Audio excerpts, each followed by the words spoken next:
Party.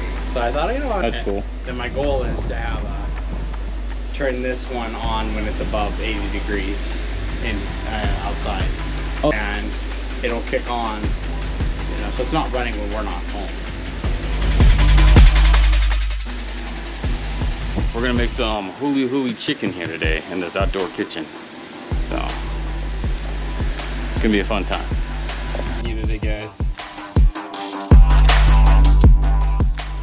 The Pono chicken with rice and mac.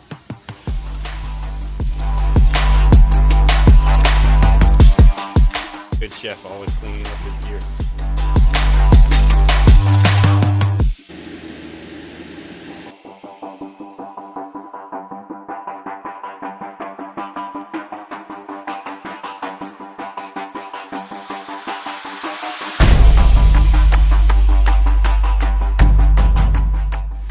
I said, you know, technically, if I just turn the chicken at least twice, it's Huli. Yeah.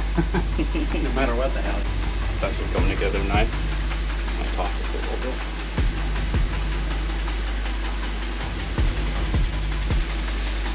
So, the chicken's doing pretty good. But actually, if you don't mind, if you want to drizzle some honey on it, and then we'll throw a little more seasoning on it. Sure. Watch you the first time. Would that work? Oh, sure. I'll do it this way. This will be fun. Okay. We got this from a friend. We bought it from a friend's beehive. Oh, nice. That's awesome. And then it like crystallized. And so Paula put it into a crock pot overnight. Didn't get it too drippy. How'd you guys decrystallize it? She left it in a crock pot all night. Oh, crock pot. Oh, that's super with the top clever. open and some water. Oh, that's awesome. And it took a good 24 hours because there was a lot of honey there. Oh, that's great. Oh, great. And then I made friends with the lunch ladies at school. Oh, okay. And they would always eat a lot of school lunches, so they would hook me up with milk crates. And I would, at Christmas time and end of the year, I'd give them root beer in exchange. Oh, that's awesome. So they loved it. So. I know Isabel's still very proud of the root beer she made with you. Yeah. That's actually one of my favorite pictures of hers holding the root beer that she made with you. It was really cool. Like that? Yeah, that's plenty. Too much? It can never be wrong. Okay.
Dinner. How was it? Excellent. Thank you. Cheers.